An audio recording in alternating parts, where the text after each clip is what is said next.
going on, everybody? Welcome back to the KomicCon podcast, season 2, episode 38.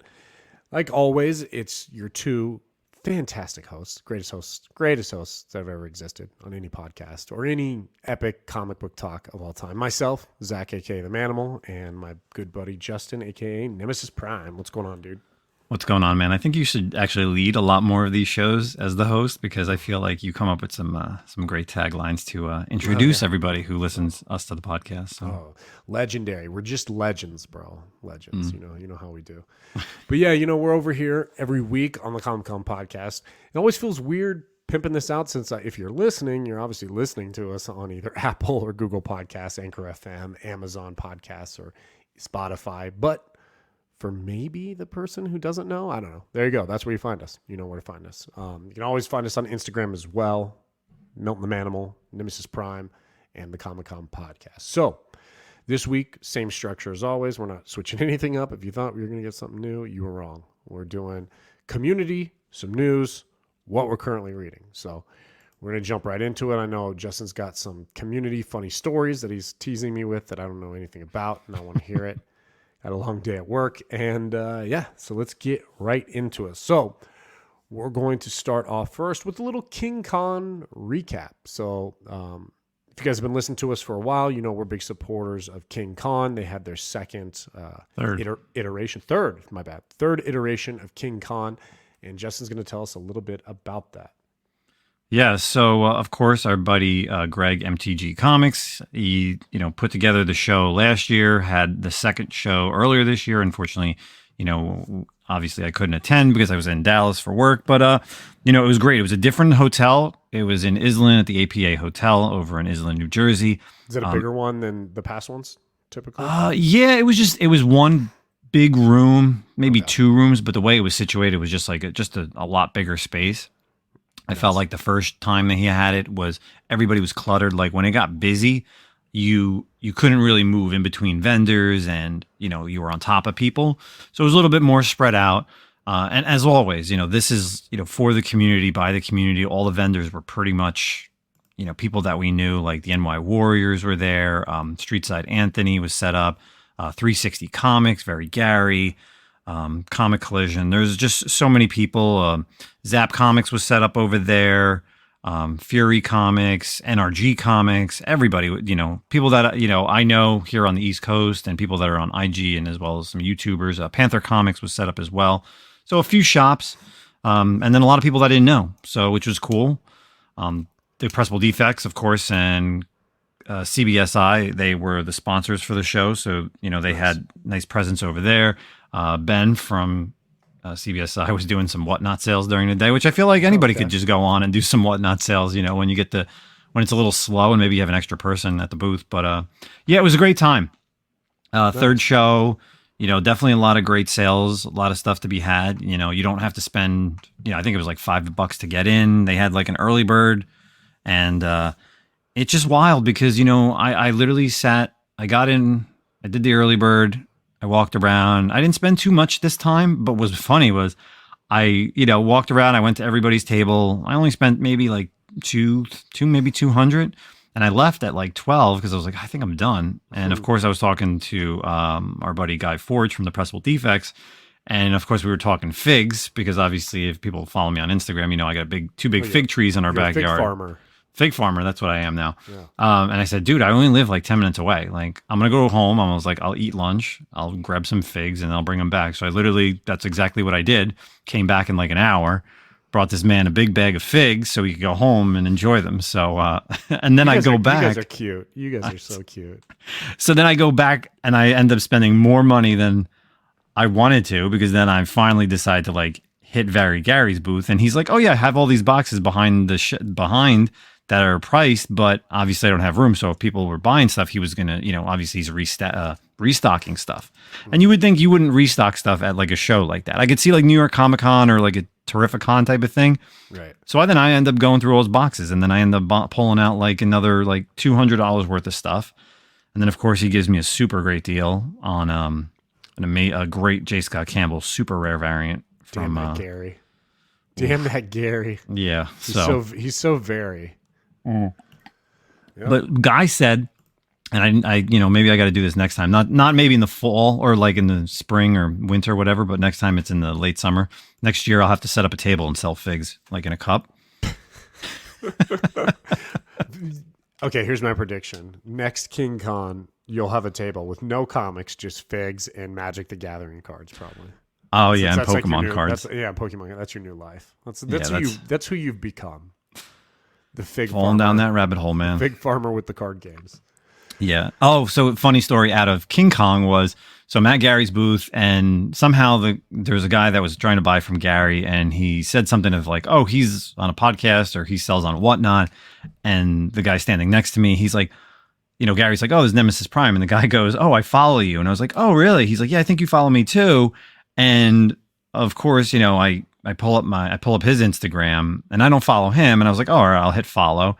Yeah. And then he pulls up my Instagram and he doesn't follow me. So I thought that was very awkward that he said he followed me. And it was just like, oh, okay. I think maybe he meant that he followed me on Whatnot and not Instagram, but it was fine. Like it was all in good fun. Like there's so many people, like when you say, oh, I follow you, like there's Instagram, there's Whatnot, there's YouTube, there's Twitter, there's TikTok, there's MySpace, there's Facebook. Oh, yeah, dude. I'm sure you follow someone somewhere and you think maybe you follow him everywhere else, or he's probably seen your post on Instagram. Yeah. Yeah. So, but KingKon was an absolutely great time. Greg and Mike, they put on an absolutely killer show. They haven't talked about the next show, but it will be in 2023.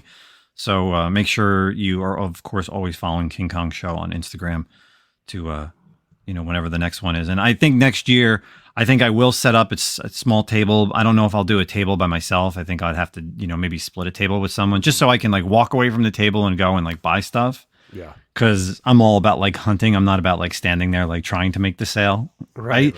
It was so funny. Like I woke up that Saturday morning and I did like a 25-minute Whatnot sale before the show just to like sell more books to get a little more extra funds to actually go to the show with.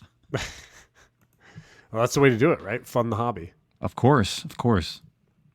Oh, cool, man. I'm glad KingKon was awesome. Third version. And like you said, no news on when KingKon 4 might show up, but I'm sure Greg and crew are working on something. Because, I mean, they've been very successful. They had a great time doing it. So, good turnout. Yeah. Right after Labor Day. So, summer's over. People are back in school. Vacations are kind of done. So, it's a great time for the community, and it got everybody together that you and I, a lot of people that we saw at Terrificon, and some of these people, I guess the next time I may see them is New York Comic-Con. Yeah, man, only a week away from New York Comic-Con. I can't wait. The news that's going to be coming out of New York Comic-Con. It's going to be such a shit show, dude. I mean, like the way these cons have been lately, like I would love to go just to hang out with like you guys and everything, but to be honest, the big cons like San Diego and New York are kind of like the least fun cons, in my opinion. Oh, dude, I'm dreading it. Like, yeah, there's only a few, like, literally, like, Thursday is my favorite. Like, I wouldn't say Thursday is my favorite day. Yeah, Thursday, I have to get in there because it's like I get there to set up commissions, if I can get sketches, and then, like, try to get signatures on a few people that obviously don't normally come to, like, the smaller conventions. Mm-hmm. So, like, there's a few books that I'm, like, holding off on sending to CGC because I want to get them signed by the artist or the writer and then maybe get a sketch. But I'm always like, hey, I'll pick up the sketch on Sunday. And then it's just kind of like walking around. Like, I feel like I walk around to see the same things. Like, I kind of stay away from, like, where the anime and manga section is. Obviously, people that sell, like, there's just the Javits Center is huge. So, I don't know. I have Thursday, Friday, Sunday passes. We'll see what days I actually go, and then we'll talk about it the following week. Yeah, man. I can't wait to see like what following social media, and then you giving me insight information on what's going to be going on, dude. But I can only imagine. Mm-hmm. The community's wild right now, bro. The community is out of control. The community is like fucking the FBI of comic book influencers right now. Like, they're on your ass. Like, don't make a mistake, bro, because they will find out and they will send it. And I love it. I love it, love it. Like, I wish everyone narked on everyone. That'd be great. Then we get more information. So, yeah, dude, it's going to be awesome.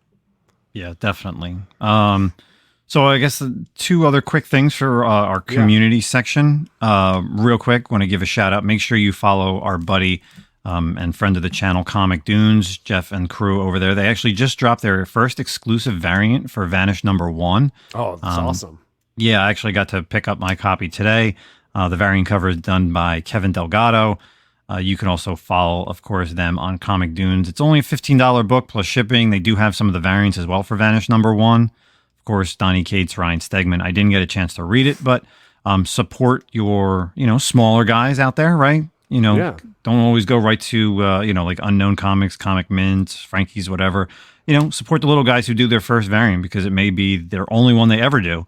So, Comic Dunes got their first variant for Vanish #1. And, I got to hang out with Jeff today a little bit, and we had good talks, of course, talk about the comic book community, talk about comic books, and then we went to lunch, and then God, we went to we went searching for cards because that's the new craze right now. So nice. We were ripping packs. Good Lord. Yeah. And then one last thing. This is just really funny, and I feel like this is the more you know section. So when they used to do that on TV, like they would say something and say, "Oh, the more you know." The more you know. The more you know. Did you know that if you ship to Canada, you can ship up to 4.1 pounds before it's considered priority mail going to Canada? I did not know that. I don't ship to Canada. So here's the only reason why I found that, and I don't understand. Well, I get this because like I have a few people on Whatnot that always buy from me, but they always buy a lot of stuff. Mm-hmm. And our buddy Comic Ozzy, Quentin, who was on our show, obviously during the month of August when we had all the Canadians on, he bought a book from me, and it was only it was a little over 1 pound. I think it was like 17 ounces. And I'm like, all right, so obviously I know in my head that 17 ounces is priority. Threw it in a priority box, dropped it off at the post office like Monday morning, and then all of a sudden Monday afternoon, I get the box back to me, and I was just like, what the hell is this? And then, so I printed off a new label, or I stuck it. So then I took it out of the priority mailbox, and I stuck it, because I didn't realize it even said first class. I brought it back to the post office. I was like, is there a reason why this was returned? She's like, yeah, first class goes pretty high. And I go, well, how high for priority? And according to my post office person, 4 pounds is still considered first class if you're shipping to Canada. Really? Yeah. Huh. So I thought that was very odd. Very interesting. So the more you know. The more you know section. Cool. So anything else community-wise? No, I think that's it for our community section. Just be sure to, like I said, make sure you stop over to Comic Dunes on their Instagram or on their Whatnot sales and pick up their first exclusive variant for Vanish #1. Hell yeah. Cool. So let's get right into some of our articles. A little bit of comic book news or movie news and TV show news. So we're going to start off with a rumor first off. So rumor that's kind of going around right now. This is over from comicbookresources.com.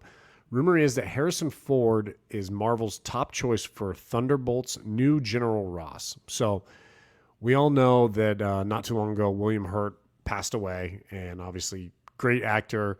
So the role of Thunderbolt Ross kind of up in the air.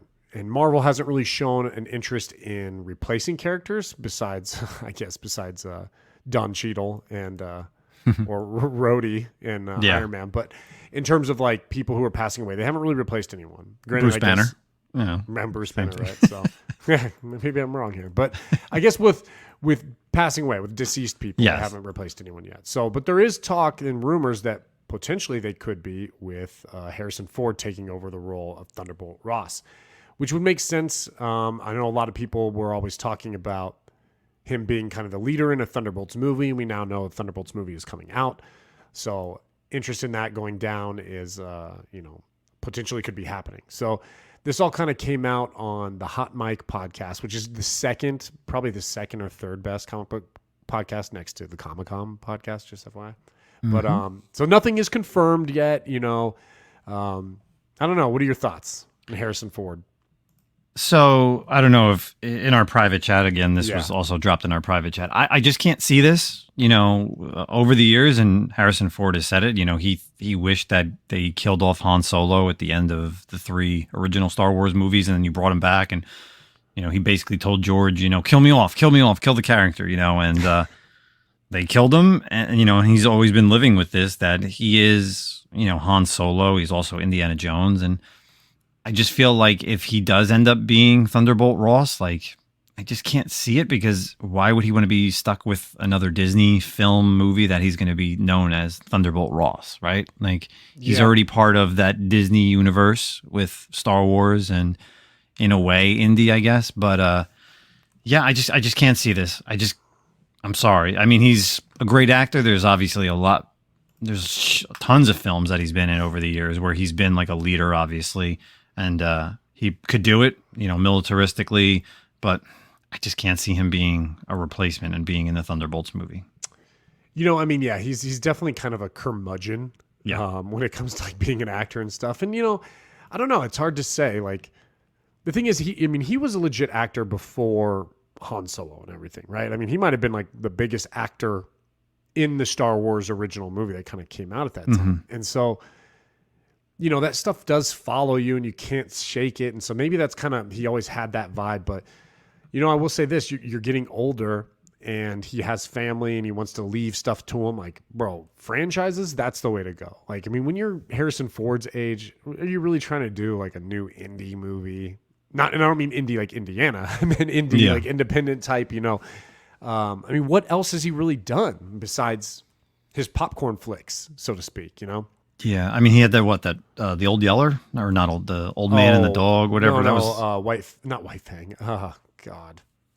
But you know what I'm talking. That movie. Yeah. I'm really pissed that I watched that and I've read that book. Oh my God, this is a classic book and it's pissing me off.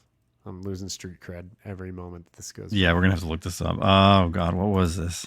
I mean, Blade Runner was 2017. Another popcorn movie. Another God damn it, dude. Oh, Call of the Wild. Call of the Wild. Yeah, great book. Terrible. My mother movie. would kill me. Same here. Yeah. So I don't know, dude. I could see him pulling it. I could see him doing it. First off, there's probably not going to ever be a heavy lift for the Thunderbolt Ross character. It's probably low screen time. He's not going to be like in the movie the whole time. Maybe. I mean, he signs on. He's got a paycheck going forward. Probably a hefty paycheck as well, and little's required of him.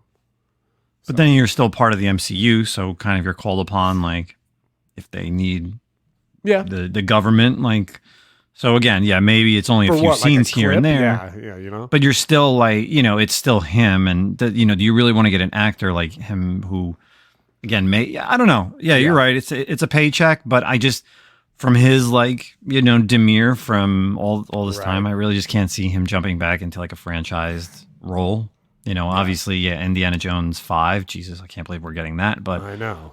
I'm sure he dies at the end of this, and I have no idea what that storyline is going to be. But, we're all going to go see it. We've all seen all the other Indiana Joneses. For the most part, I would think it's a pop culture film, or franchise. It's bullshit they're not bringing back Shia LaBeouf. Oh, God. Please. So. Well, I mean, dude, you bring his son into it. Are they even going to, like, talk about it, I don't even know the years it's going to take place or what, but. What was his name? He had some, like, what's Shia LaBeouf's name? Mutt. Mutt was his name. Mutt Williams. Okay, so you got something. So keeping with the Marvel movie stuff, so this is over at Variety.com. This, of course, was just posted. Most people kind of heard about this a couple days ago. Marvel's Blade loses its director, Bassam Tarek, 2 months ahead of production. So Blade was set to, start. They announced it in 2019's San Diego Comic-Con. It was set for a release of next year, literally, basically, 13 months away. And they he's kind of gone, as the production kind of states that obviously the film we're talking Mahershala Ali is in it. But so he's kind of gone. They do say he is still remaining somewhere as a executive producer. How much of that is true is maybe just to kind of keep good faith. But it's quoted as being, it's been an honor to working with wonderful folks at Marvel. We were able to put together a killer cast and crew eager to see where the next director takes the film. Twerk said in a statement confirming his exit and director as the director. So, yikes. Obviously, it remains unclear like why he was departed, but some people have stated, and I've seen some stuff over on Instagram that he was fired because the script was only 90 pages. Now, I don't understand how long a script really needs to be, but Right. other than that, there was only only 2 fight scenes. Kevin Feige said that they were absolutely terrible, and Mahershala Ali is frustrated by this, and not surprised if the whole film is redone and possibly pushed back even further. So, Right. and, So Mahershala Ali is kind of rumors, like an right? older. Huh?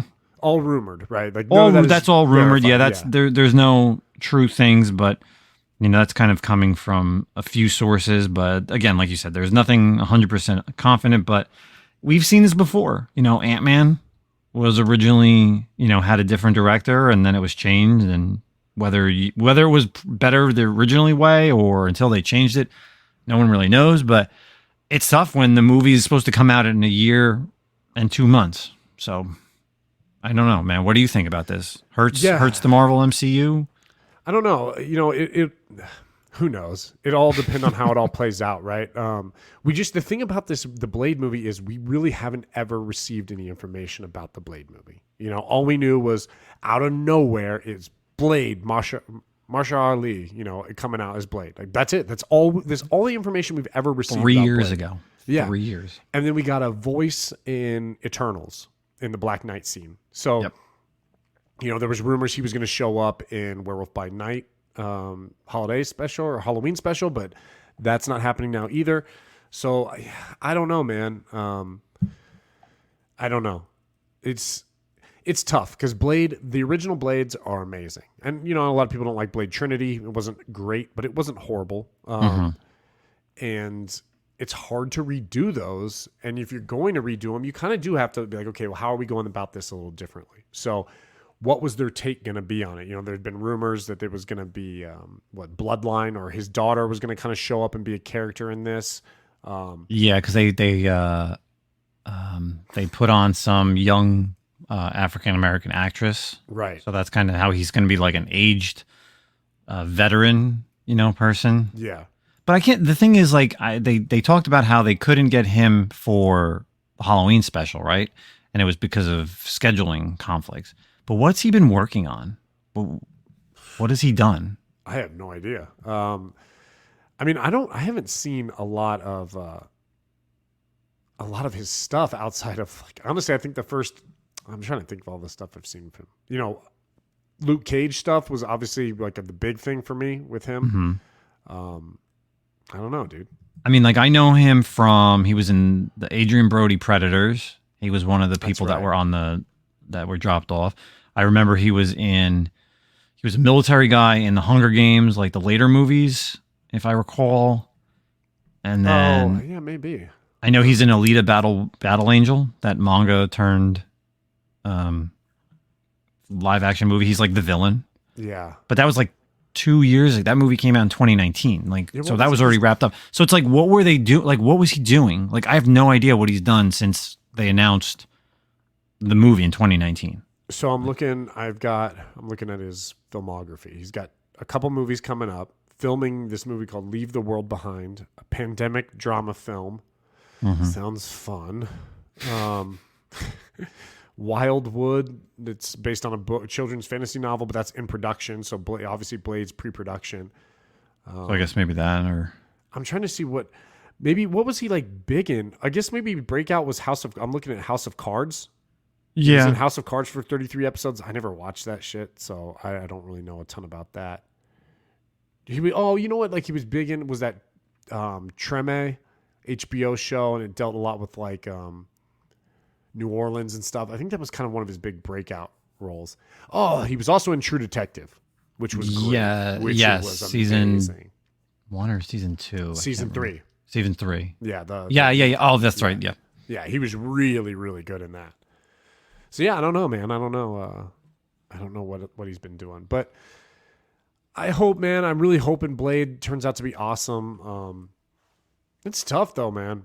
Blade, after rereading like the Ghost Rider 90s stuff, it's so interesting how much Blade as a character has changed. Like from his initial like showing up in Tomb of Dracula to like the Werewolf by Night stuff to Ghost Rider 90s, then obviously the Blade movies completely they retconned that character and like made him the way like now how he is in the Avengers is kind of like what he was like with Wesley Snipes. So Mhm. it's totally different than the 90s stuff, the Midnight Sun stuff. So I don't know, man. I fingers crossed. I'm hoping they can pull it around. Yeah, so I guess we'll have to find out. Obviously, this news just dropped, so it's still, still fresh. I don't know who they're going to get to direct it. I would think you'd want someone who's got either kind of that horror vibe or that, similar style. Like I guess that the older Blade movies had. Keep it that way because and the only thing that I've heard also is that the Blade movie was going to take place over like 100-year span. I think. Oh, really? Interesting. Yeah, it was supposed to take place like throughout time. So like it's he'd been around for a little while. Yeah.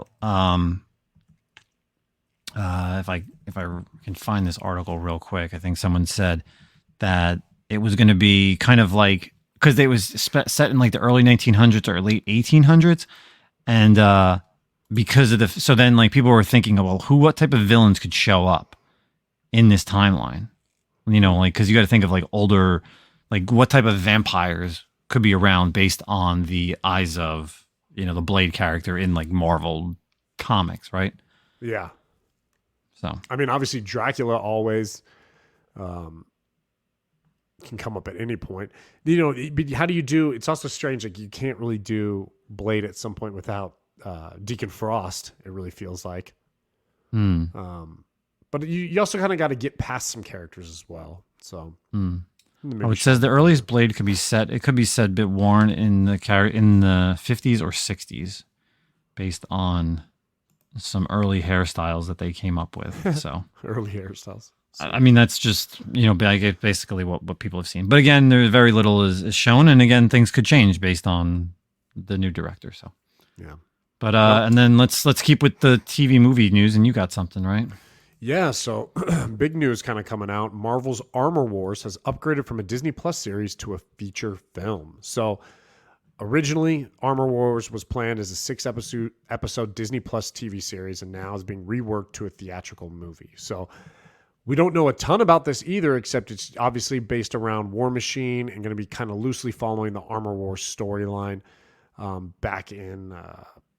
when was that? The 1987 arc, yeah. I think, which Tony Stark discovered that his armor technology had fallen in the wrong hands and was being used by villains for their own nefarious purposes. So, this stands to reason with kind of what we can see going forward with the Marvel Universe. Obviously, we're going to be seeing Ironheart, Riri Williams show up in the Wakanda Forever.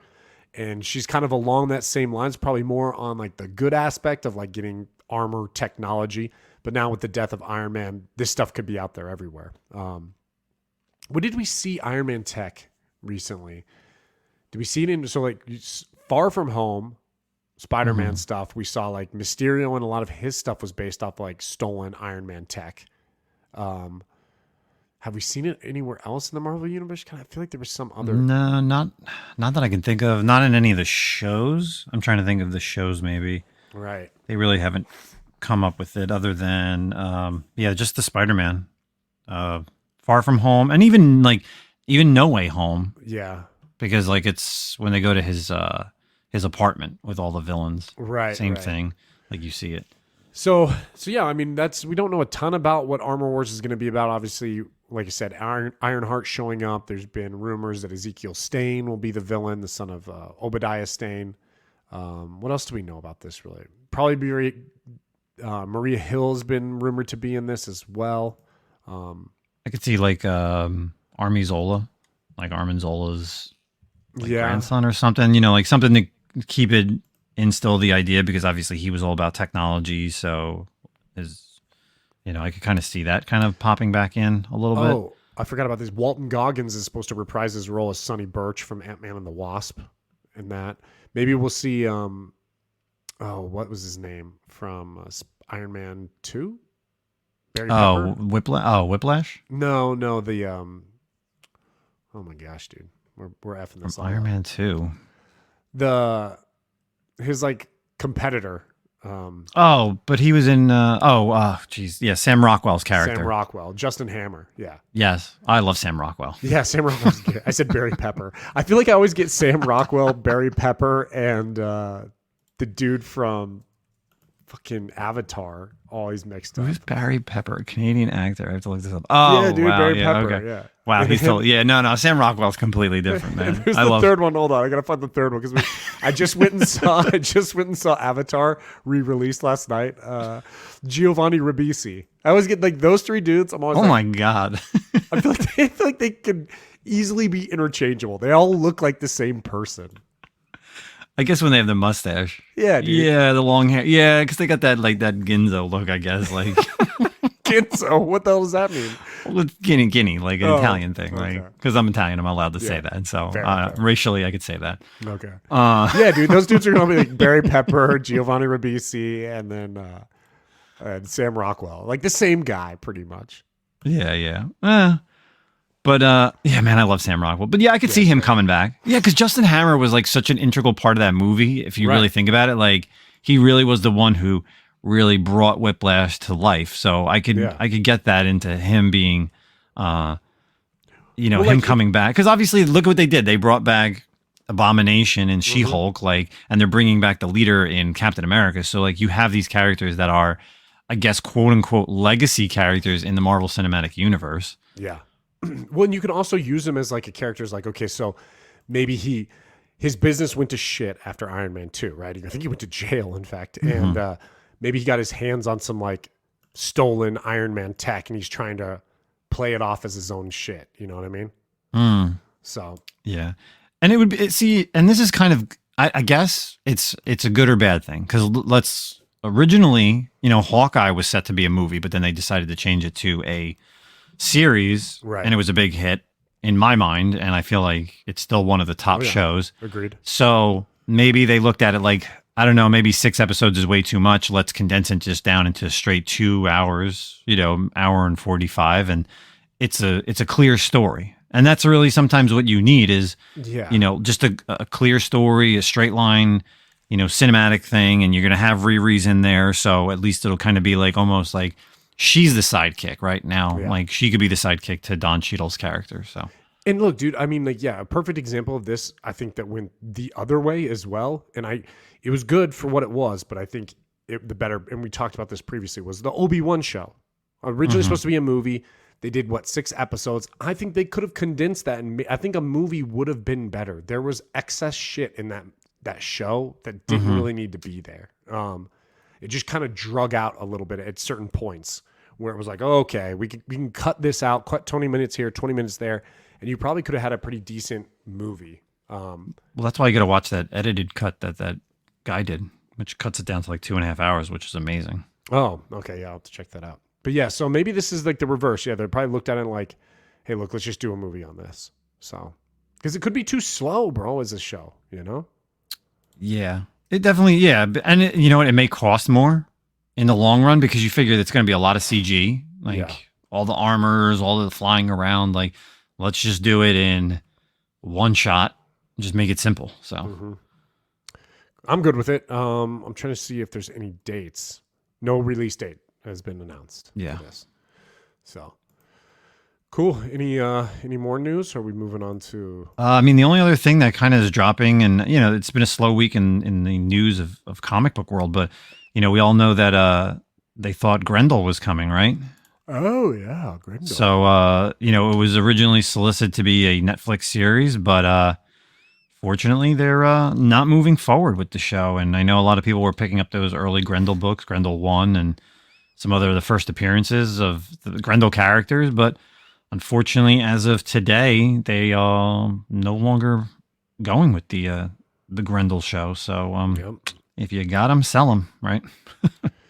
Yeah. Other news that's probably been out there, and maybe people are wondering why we're not talking about it, but I mean, it's kind of ad nauseum at this point. Obviously, it's been announced that Hugh Jackman will be returning for Deadpool 3 as Wolverine. Wait, what? So, yeah. Did you not know that, dude? Dude, I swear to God, this is the first time I'm hearing about it. So wait, what's happening? It's crazy. So there's this guy, this actor. His name's Hugh Jackman. Okay. Yeah, I remember him. He was Wolverine. in the Prestige. Wolverine Origins. Yeah, and Deadpool showed up in Wolverine Origins, best iteration of Deadpool that's ever been presented. And they're finally going to reunite. I tried to keep a straight face for as long as possible. They're going to reunite in Deadpool 3.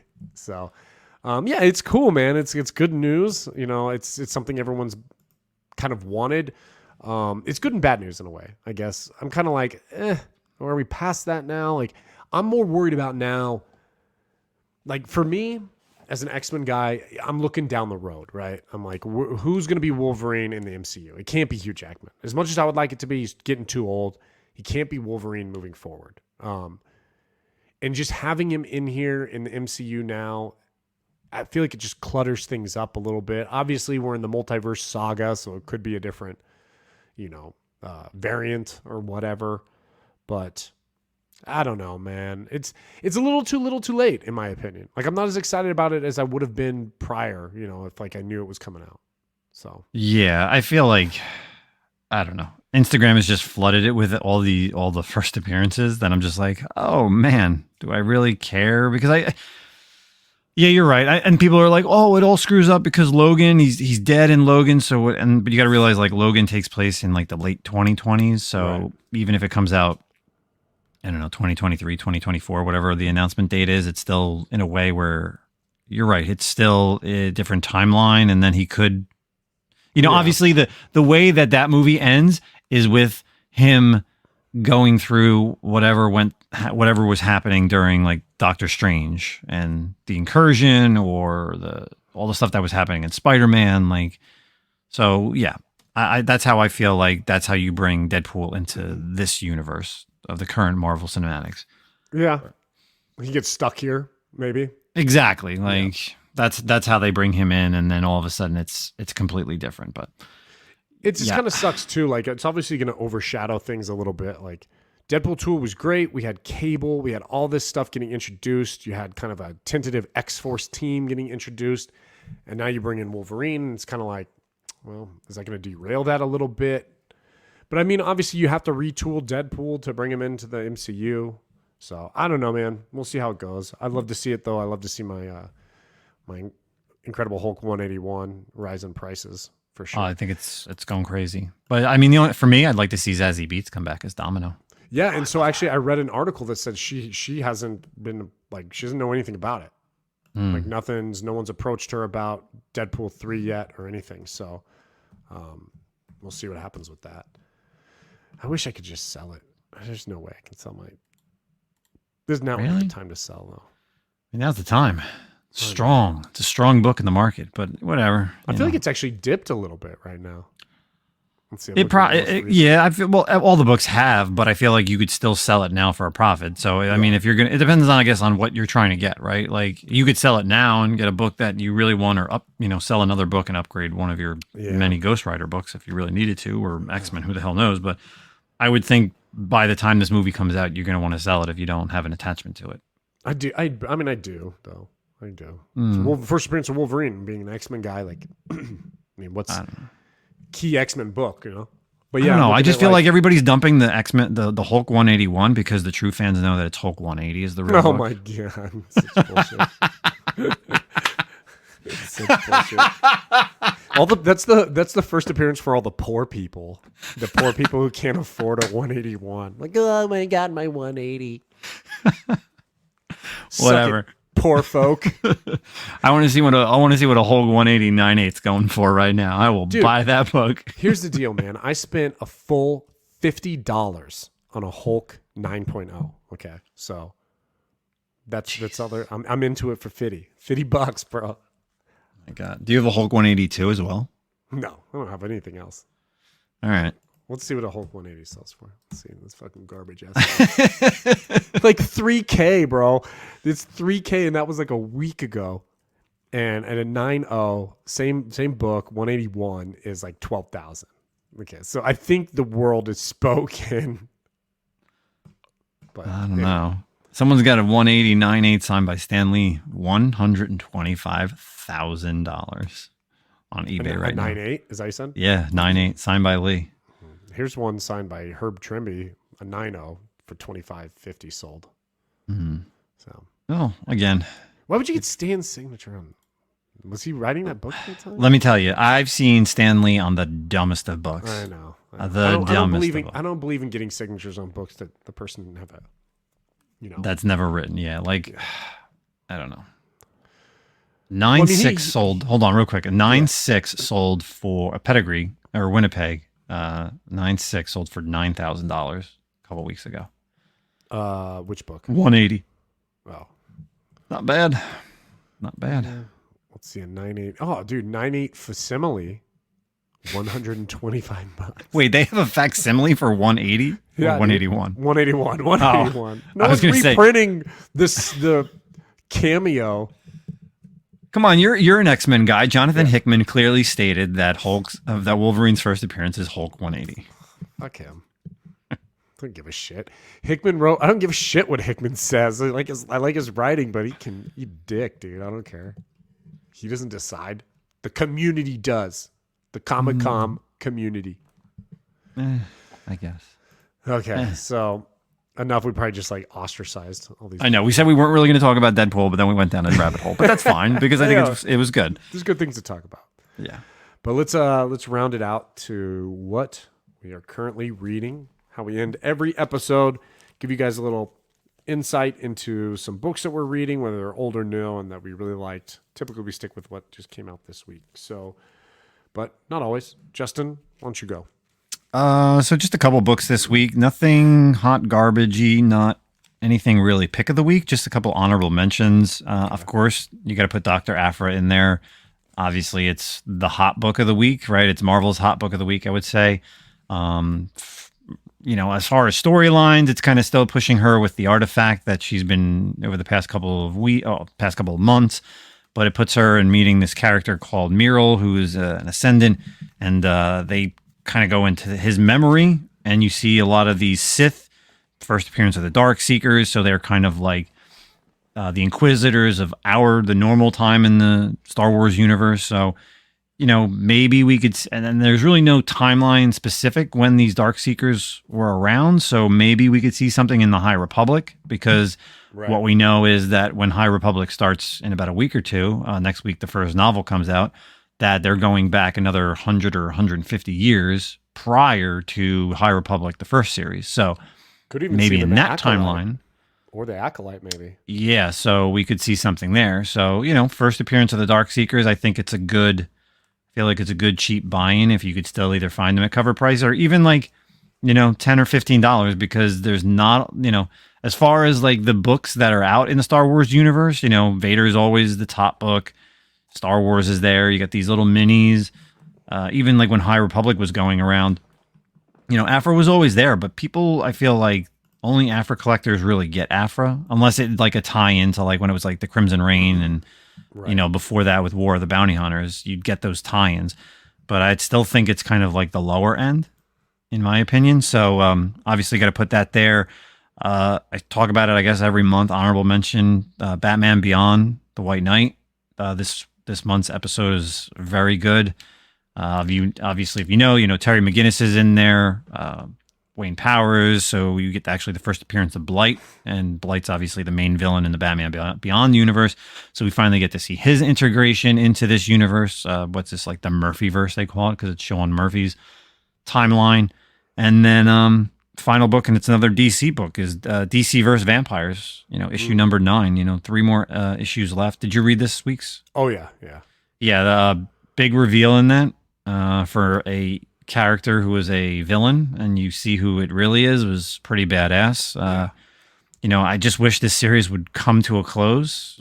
Tinian's writing so much and takes so much time off that, again, like when some of these DC books come out, I always have to go back to the previous issue and be like, did I read this or not? Like, because I don't recall. Right. Because it's such a spaced out thing. You figure you're saying it's issue 9 of 12. Like, okay, that's 1 year. Just get it done. Get it done in a year. Then there's always the side stories too. There's like the one shot with Robin, and then there's the all out war. Yeah. I get. And I'm not even reading like Deceased War of the Gods. Like, I'm not even attempting that. Yeah. Not right now. I'll just wait till it's finished and I'll catch up on that. But what about you, man? What are you currently reading? Okay, so I have a hot garbage. My hot garbage of the week is Gambit number 3. There's like a little mini series. I don't know if it's 5 or 6 issues, but written by Chris Claremont, and it's focusing on Gambit. It's at the time period when Storm was like aged down into a child, and Dude, I don't know, man. Like, I love Chris Claremont for what he did, but like, I haven't read a good Chris Claremont story in fucking probably like a decade. Like, I don't know what he's writing about anymore. And it's hard to get through. The first two issues were really hard to get through, and then this one, I was like, dude, I think I did like 5 or 6 pages. And I was like, this sucks. And so I just started like skimming through and just kind of like, speed reading, you know how it is. All Gambit fans now hate us. Dude, I love Gambit, man, but this No, is no, just, I know. I like Gambit. I was always infatuated with him in the 90s. Believe me, I get it. It's just not good, dude. I don't know. It sucks because it's Chris Claremont and it's Gambit, but I don't know what's going on with this story. So that's kind of my hot garbage. Honorable mention is Briar. Briar by Christopher yes, Cantwell. I figured you would take it if I didn't talk about it. I'm a little underwhelmed by it. I don't know what your thoughts are on it, really, but I want to hear that too. But it was good. I was hoping for a little bit more. I guess a little spoiled after like some of the other Boom Studio books that come out so strong in issue 1. And then if I compare this with something, I'm kind of comparing it obviously to like Nottingham, where it's like an old story, new telling of it, darker telling, and Nottingham came out, throwing punches right out the gate. I don't know. What'd you think on this? I get what you're saying. Like it's not like Once and Future. Like right. It's what was the other one that I even talked about during when we talked about this like Neverland when they did that from and then Nottingham you're talking about like from Mad Cave. So yeah, it's definitely, obviously, even the previews, like those first couple of pages are from the preview. So if anybody checked out that, I definitely think it's definitely got a chance to be something, but it definitely is off to a slow start. Yeah. It doesn't really hook you in that first issue unless you really want to stick with a different take on Sleeping Beauty. Like, who's the character that comes to her? What does he take from her? And then all of a sudden she gets up and she's kind of like a zombie in a way, but that kind of little bit changes. Yeah. So I don't know. We'll see how it goes. I have hopes for it. Yeah, I have hope. I think you nailed it. I have hopes for it. It didn't grip, but it wasn't bad. And I think it can get better. And I'm kind of hoping for a little bit more moving forward with it. And I think it's just supposed to be like a 5 or 6 issues, right? Something like that. Yeah. As of right now, limited series. Right. So, and then my pick of the week, actually, since I just shit on an X-Men book with Gambit, I'm going to return back and pick of the week going to be X-Men number 15. Man, I'm loving when they go. So the X-Men title has kind of obviously been tied into the Axe event, but they're back to like the main title, flagship title is kind of like doing its own thing. And they're back to the Children of the Vault storyline, which was so awesome. You probably heard me talk about it in previous episodes. Yep. Was so good. And now it's the new version of the X-Men team, and they're going to interact with the Children of the Vault again. And now Forge is now a member of the X-Men team. And so you find out kind of in the previous books, you've seen that Forge has kind of been working on some like side project, like kind of hush-hush.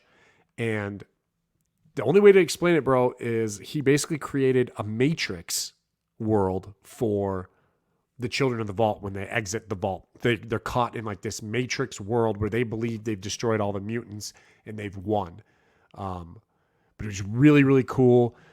I'm really excited to see Forge and the kind of take the forefront for the X-Men. And they're also going to try to rescue Darwin, who's been missing. He got left in the vault when X23 Wolverine and Sync left. So awesome issue. I can't wait. I want more Children of the Vault stuff because it's been hinted that this was going to be a big thing. Like Hickman was kind of setting this up as like an ongoing villain for them moving forward. So I'm hoping to see it play out. But yeah, really good issue. X-Men 15. Did I know we kind of like we've talked about this with like the Midnight Suns, and I know you kind of touched on this last week when you were talking about Exterminators. Yeah. But do you feel like that with Exterminators, them adding in, of course, X23 is kind of like their go-to female version of Wolverine, or do you think that she really does belong on that team, or damn, that's a loaded question. Both. She definitely belongs on the team. I mean, you got it's a young group of female X-Men. Look, there's definitely different grades, like, your varsity and your JV, right? When it comes to the X-Men. And varsity female X-Men are Jean Grey, Storm, Rogue, Shadowcat, Emma Frost. That's your varsity team. Okay. And then you do got like a little fucking JV team, which is people like Jubilee, Dazzler, Boom Boom might even be below JV, but then X23 Wolverine is probably in that realm. So you can't throw in the big name girls, but you got to put like a strong powerhouse in. I'm interested to see how she plays with them. How I think it's good. But yeah, of course there's always an appeal when you throw a Wolverine in. Except Dakin. Doesn't seem like Dakin pulls that Wolverine sex appeal that comes with the rest of the characters. Mm-hmm. So yeah, it's always interesting because I feel like they don't really have like a female team. Like DC has like the Birds of Prey. They always have like that team, and for the most part, it's always been like Batgirl, Huntress, and Black Canary, and then they swap a character in and out here and there a little bit, but for the most part, it's always been a centric group of females, right? Yeah. And like the X-Men, with all the female mutants that they have, could have like a title like that. And I remember they did like the X-Men probably like 6 or 7 years ago. It was like Jubilee, Storm, and a few other ones like Hope Summers was on that team. That title. It was a good title. Yeah. But they don't have that like an ongoing, like their own little separate unit. Yeah. No, they don't. I will say when it comes to Marvel, no one has done women better than the X-Men. The X-Men have definitely been among the strongest X-Men have always been the women characters. So like they've always done women really well. I don't think as a big X-Men fan, and I'm not saying this is no kind of like, please don't take this as no sexist issue here. I don't need an all-male team, and I don't want nor need an all-male team, nor need an all-female team with the X-Men because they've blended so well over the years. There's never been. It's not like the Avengers, right? Where the Avengers are dominated by Thor, Cap, and Iron Man. Like there really is no strong female Avenger. There isn't. I mean, you can say Captain Marvel, but she's new to the team. She's new to the team. I don't mean strong like power-wise. Like strong as in like a leadership role and a main character. Like she's new to the team. She hasn't really carried her own titles very well. Shit, you want to get rid of one of her titles. You want that shit to end. Yeah. Black Widow, same. I mean, been around for a long time, but like strong leader, no, not necessarily. But you move to the X-Men, dude. Storm ran the X-Men for a long time when Cyclops dipped. She was leader of the Gold Team as well. Jean Grey's been a mainstay. Rogue's huge. Like I said, Shadowcat, Emma, Psylocke.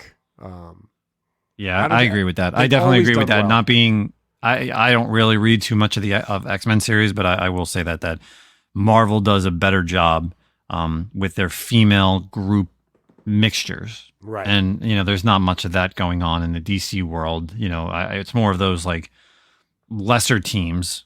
There's, again, like the Birds of Prey are their own thing, but they are, I would say they're like the main staple of like the female cast, like in the DC Besides realm. Harley Quinn and Poison Ivy kind of crew. And Catwoman, yeah, like, right? Other than like, I guess like Doom Patrol has like one or two females. But yeah, I definitely think you had what? Birds of Prey and then Gotham City Sirens, right? Isn't that the Catwoman, Poison Ivy? Yeah, there's Harley that, Quinn but that's team? never been that's always just been like a series, never been like an actual group together. Gotcha. But I definitely agree with that Marvel does a great job with the X-Men females. Definitely gives them a lot of power, gives them hope, and for readers, even for female readers to have like strong characters. Yeah, like you said, you could latch on to any one of those characters, and you've seen them over the years be leaders in that team where most other teams are dominated by men. Oh yeah. And dude, I mean, every single one of those women have led the team before. Rogue was the leader of the X-Men for a really long time. Psylocke led multiple teams of the X-Men as well. I think Jean's kind of the only one who's never really she led a little bit at one point. I think the first iteration of X-Men Red, I think she was the leader for that. But yeah, I mean that's the point. Is like they've done good. I don't want any of that campy. Don't ruin what works. You know what I mean? Don't try to put together. Now this Exterminators is fun. It's a fun little mini series in a run, and you got these characters and interacting. That shit's cool. But yeah, I like the art. I skimmed through it the other day. Yeah. And I definitely probably will end up going back and picking it up. I was at the comic shop and I just saw the girls like hanging out, but yeah, I can't think of the name of the artist, but it was pretty badass. Like I said, they curse and it's like a kind of adult too. Yeah. Very, very much so. So yeah, it's definitely something that I feel like it's definitely for our female listeners. If you definitely are not into the X-Men stuff, like I feel like that's something that you can get behind. You know, it doesn't have to be Captain Marvel or, you know, Black Widow, because, you know, they are strong characters, but some of these characters have been around for a while that I just don't get no love. Right. Agreed. So I wanted my pick of the week. I'm going to talk about it. I'll probably talk about it next week. I finally got Isom in. Isom #1 just came in the mail today from the Rippaverse from Eric July. But it's like 64 pages, and I didn't have any chance or time to read it today. But I'm really looking forward to reading this, and talking about this, because there's a lot of controversy with this book and this stuff. So I have to. Did you get a copy of this? Damn, I need to find you. I did not order it, and I totally forgot to. I think it was maybe sold out by the time I checked, but if not, I'll go back and. Maybe we'll wait. Maybe this will be something because you may or may not be here next week, so. Maybe we'll wait to talk about this till you read it as well, and then we can both talk about it. But yeah. So, any news? Any upcoming stuff for you this weekend? Any whatnot? No. For myself, if you are in the PA area, I may be checking out what's known as the Lehigh Valley ComicCon on Saturday. If you're listening to this early enough, you could just Google it or go on Instagram. Never been out there. It's about an hour and 20 minutes from here, from where I live in Jersey. Maybe checking that out. If not, you know, of course, next week will be New York ComicCon. So like Zack said, I probably will not be here next week because I'll be preparing for that. So make sure you check out my Whatnot sales.